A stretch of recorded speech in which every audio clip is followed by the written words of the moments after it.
Otro tema que ha marcado precisamente la semana, y es que fueron 172 millones de soles el presupuesto con el que contaba el INEI para realizar el censo del pasado domingo. Para muchos, muchísimos, un verdadero desastre. Se ha constatado que el material entregado a los empadronadores fue incompleto, eso ya está clarísimo, que hubo fallas en la información precensal de los datos donde iban a acudir convenios cuestionables, entre tantos otros, incluyendo la falta de seguridad para los censadores. La pregunta que no se responde aún después del gasto efectuado es, después de todo el despliegue hecho, es, ¿servirá o no servirá finalmente lo que se hizo el domingo pasado? Karina Novoa y Eduardo Cobos con el reportaje. Entonces, lo único que vamos a tener que hacer es, cada uno de ustedes le va a entregar a sus empadronadores la información de cada uno de la primera capa, luego se la dan a la sistema de sesión, como los empadronadores se la dan a la sesión, y ustedes lo que van a hacer es transcribir al toque de un jamón, y luego borrar para que esa misma cédula sea utilizada para otra casa. No, yo no vi trabajo. No había material suficiente y cada censador tenía que empadronar 18 viviendas con una misma cédula. La solución, llenar el cuadernillo, transcribir los datos recogidos en hojas bond y luego borrar todos esos datos para volver a utilizar la cédula. Entonces la orden era de que nosotros cojamos la primera cédula, toquemos la puerta y llenemos todos los datos. Todas las casas iban a ser visitadas. Y posteriormente trasladarlas en hojas. Yo tenía que copiar todo, borrar la cédula y entregarle recién a mi empadronador para que vaya a su segunda casa. Lo que hicieron era borrar las cédulas y presentarle una cédula que ya había sido anteriormente usada. Que así, de esta manera, nosotros hemos copiado, luego hemos trasladado a las cédulas rápidamente. Y muchas veces ya no sabíamos de qué lote era, de qué casa era. Copiando primero y luego borrando. Incluso ha habido muchas que ya estaban con hueco, ¿no? Y ya las últimas totalmente deterioradas. ¿Servirá este censo con borrones, información inexacta, material insuficiente, falta de capacitación y miles de personas que no fueron censadas? ¿Lo censaron? A mí no me censaron, sin embargo me dejaron el sticker en mi puerta. O sea, le han puesto casa censada y a usted no le hicieron ninguna pregunta. No. Estamos en San Miguel, en los condominios multifamiliares Parques de la Huacacada. Condominio cuenta con 7 torres. En este condominio el INEI omitió, no censó 5 edificios. Cada edificio tiene 48 departamentos, es decir, solamente en esta parte de San Miguel no se censaron 240 viviendas. Una avalancha de quejas que se van suavizando con el paso de los días, pero que dibujaron la verdad del censo. Yo no sé si digamos, va a poder salvarse, todavía no podemos ponerle una nota definitiva, pero digamos, la proyección hoy día es que va a estar jalado, ¿no? Si les pasa eso a ustedes, el cliente no nos pagaría el estudio, nos pide que hiciéramos otro. Nuevamente esta pregunta. ¿Servirá el censo o no? No puedes planificar adecuadamente teniendo un error muy grande.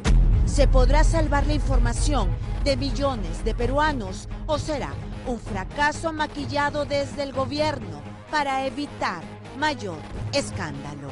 Va a ser un censo exitoso. Creemos que estamos en el camino correcto. Si todo ha sido tan exitoso y van por el camino correcto, ¿por qué ha renunciado el ahora ex jefe del INEI? Bueno, esa pregunta yo creo que... Se la haga usted porque está dando la cara. Ha sido injusto, me parece que ha sido un momento muy apresurado. No ha sido injusto en el sentido de que los medios nos han satanizado. 48 horas después del censo, el martes, Aníbal Sánchez se vio forzado a renunciar y Mercedes Arauz aceptó su dimisión vía Twitter, precisamente por los innumerables cuestionamientos. Pero el viernes, para el INEI, todo marchaba perfectamente bien. Estamos trabajando y estamos asegurando al país que vamos a tener un excelente censo. Acá está, credencial que me dio el INEI sin foto y con un nombre que ni siquiera era el mío. que ha sido un fracaso en términos organizativos, logísticos, comunicativos. Todos los detalles sobre los errores que podrían convertir este censo en un fracaso. La opinión de los especialistas en estudios de mercado e información y los convenios que siguen en pie a pesar de las duras críticas para entregar la base de datos del censo a universidades. Aquí, en Panorama.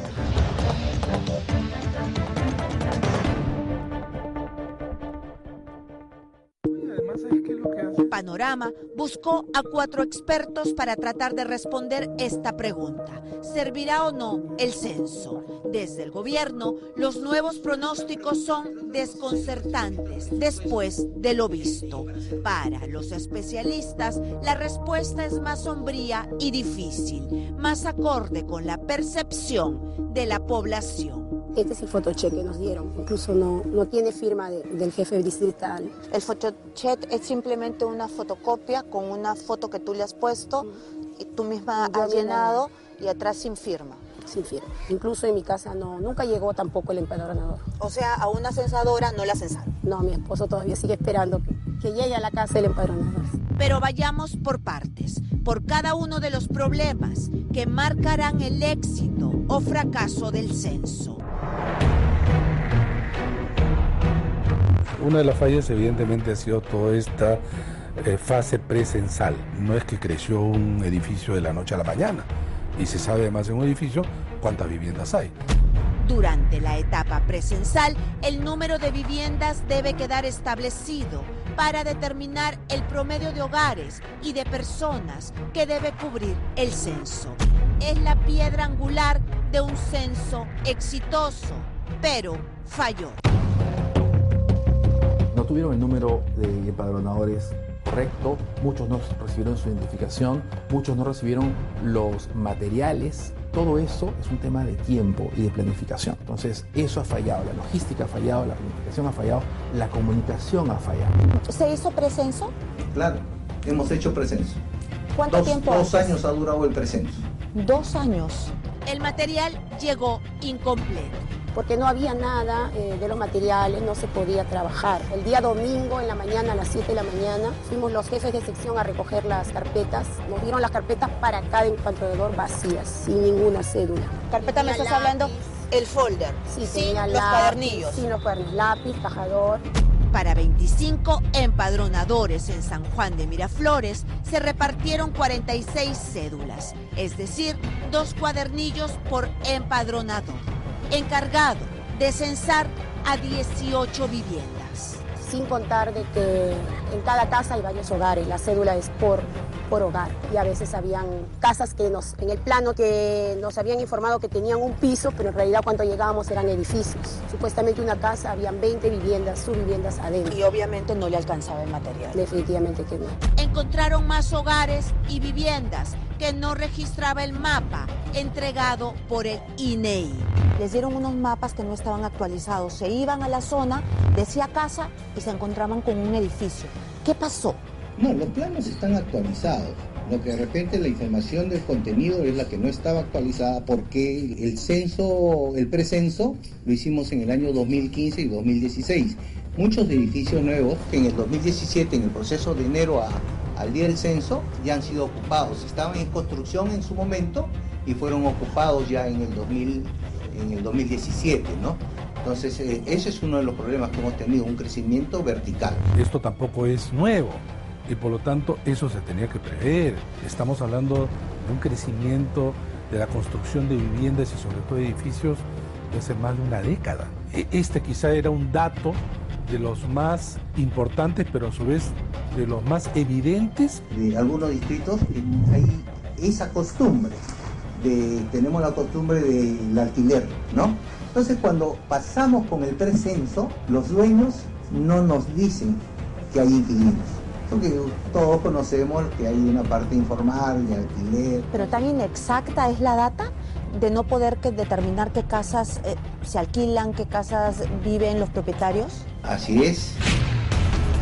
Así, Sin información exacta y con material insuficiente, los empadronadores borraron una y otra vez los datos recogidos en estas cédulas, transcribieron la información en hojas bond y en ese proceso confundieron los datos de decenas de personas. Lo único que vamos a tener que hacer es, cada uno de ustedes le va a entregar a sus empadronadores la información de la primera casa, luego se la da a la asistente de sección, como que los empadronadores se la da a la asistente de sección, y ustedes lo que van a hacer es transcribir al caso de la hoja bond.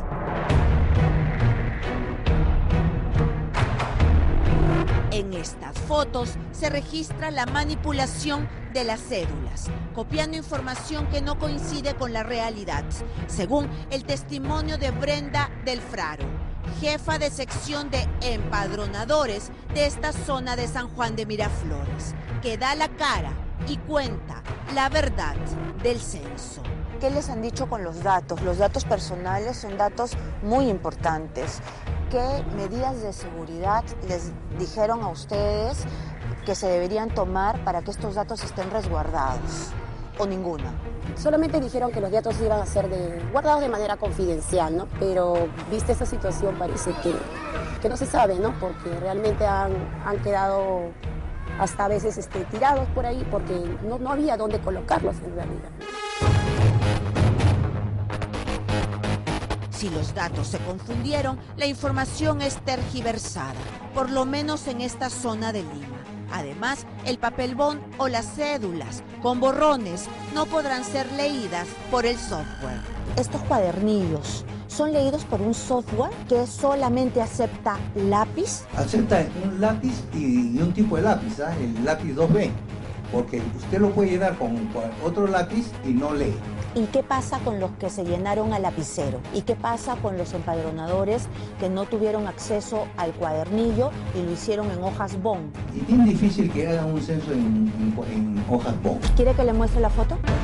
Es bien difícil. Entonces eso no va a valer. No va a valer. No, acá nosotros va a valer prácticamente todo lo que está en el formulario hecho para escáner.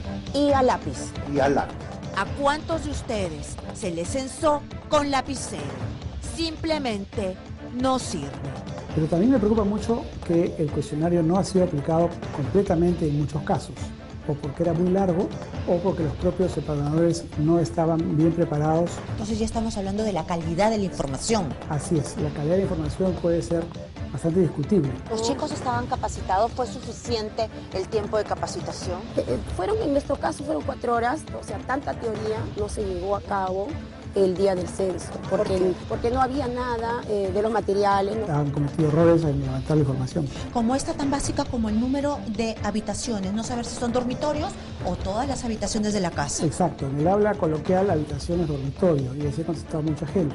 Sin embargo, en el censo, y aquí está claro en el manual, la sala, el comedor, una sala de estudio, etcétera, son también habitaciones que debieron haber sido contadas para el censo. Y eso no es todo. Existen aún más sombras. El INEI ha firmado convenios con 24 regiones, 84 universidades, 7 asociaciones y 34 municipalidades. En todos los convenios se compromete a entregar la base de datos con los resultados definitivos de los censos nacionales 2017. El mismo acuerdo para gobiernos regionales, municipalidades, para la Unión de Iglesias Evangélicas y universidades, entre ellas la de César Acuña. El INEI tiene que haber tenido cuidado, porque todas las universidades no son iguales. Y no son iguales en términos de que varias universidades están asociadas a partidos políticos. Las 3 universidades que son del grupo, que lo dirige el señor César Acuña, han contribuido para sus campañas electorales en más de 8,5 millones de soles. Por lo tanto, estas universidades están, sabemos además, asociadas a un partido político que le va a venir muy bien tener una base de datos para desarrollar marketing político en las campañas del próximo año. Entregar a la universidad la base de datos con resultados definitivos. El truco está en el artículo 7 de los convenios, que establece que para poder divulgar la entidad que recepcionaba los datos, por ejemplo la universidad, tenía que seguir las reglas de confidencialidad. Oye, entonces significaba que sí ibas a recibir la base de datos completo. Acuña recibirá la enorme base de datos casi por nada. Disponer locales para apoyar las tareas censales y establecer incentivos para que docentes y alumnos participen como voluntarios. Así de fácil. ¿Quién tiene toda la data en este momento? Todavía no ha sido procesado el censo. Pero toda la data viene al Viene INEI. hasta el INEI. Vamos a iniciar el procesamiento del censo porque hay un ofrecimiento de tener los primeros resultados de población y de vivienda, los totales, en 3 meses. Y de las demás variables en 6 meses. ¿Van a quedar sin efecto los convenios con las universidades? Bueno, eso es en relación a los convenios con las universidades, se hizo con la finalidad de que la población universitaria participe. Pero la contraprestación, está bien que den toda la base de datos, que es una información supuestamente secreta e importantísima por conseguir empadronadores. La base de datos es pública, la vamos a colgar en la página web del censo y va a estar en un sistema. Entonces, ¿para qué hacen ustedes un convenio con algo que se puede jalar de la página web? Parte de la construcción de las cláusulas, nada más. Nunca vamos a dar información a nadie, a ninguna universidad, una información nominada. Siempre toda la información que el instituto va a dar es una información innominada. Algo no cuadra. Si es información pública, malgastaron tiempo y recursos en estos convenios que aseguran la base de datos a todas estas instituciones. Este nivel, obviamente, de desagregación de la información que uno puede encontrar en una base de datos, ya no importa ni siquiera el nombre, el DNI, sino saber, por ejemplo, que en una vivienda, cuántas personas son, sexo, edad, las condiciones de la vivienda, las carencias, agua, luz, etcétera, ¿no? Entonces, esta es una información muy rica, incluso prescindiendo de los nombres de los que habitan en una vivienda. Entonces, ¿cuánto gana el Estado y cuánto gana la universidad? Pues hay un desbalance enorme. Pudo haber, digamos, llegado a ciertos convenios que no tenga que producir una entrega de este material tan rico, tan costoso, y que bajo ninguna otra medida uno lo puede recibir de parte del INEI. No es cierto que se lo haga cualquier persona e institución vaya al INEI, le dicen dame la base de datos y se le entrega. Eso no es tan cierto. Demasiadas explicaciones que no parecen ciertas. 172 millones de soles para la realización de este censo nacional que ha dejado solo preguntas. La más importante, ¿servirá o no? Con las fallas que se han presentado, con la falta de encuestados, se habla de entre 5 y 10% de afectación, con la falta de encuestadores, solamente para Lima esperaban 1 millón y tuvieron poco más de la mitad. Probablemente lo que se pueda tener es información muy general. Esta oportunidad, si es que no se logra revertir o corregir la data, probablemente pueda ser una oportunidad perdida. Yo he visto helicópteros sobrevolando Lima y no me imagino cómo uno puede supervisar cómo se hace un censo desde el aire. No podemos saber lo que está ocurriendo. Desde las nubes, pues no ves nada. Y ese es creo que es una buena metáfora de cómo se hizo este problema, ¿no? Desde demasiado arriba. Cédulas borradas, información inexacta, miles y miles de personas sin censar y el posible fracaso de este gran estudio de mercado que sirve para conocernos y generar políticas públicas. Tarde o temprano, todos estos problemas pasarán factura que ningún maquillaje podrá ocultar. Hay preguntas que se deben mejorar sin menor duda. El próximo censo, asumiendo, digamos, que este se salve, ¿no? Tendría que ser mucho más breve, pero con su equipo profesional y no con personas captadas a última hora y mal entrenadas.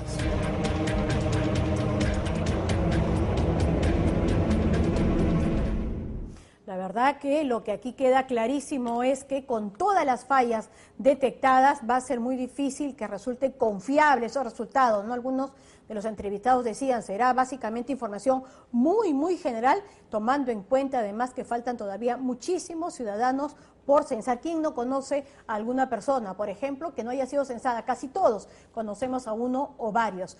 En verdad, lo que arroje va a ser, como señalaba, muy poco confiable y qué pena, un gran desperdicio de tiempo, de esfuerzos y también de millonarios fondos.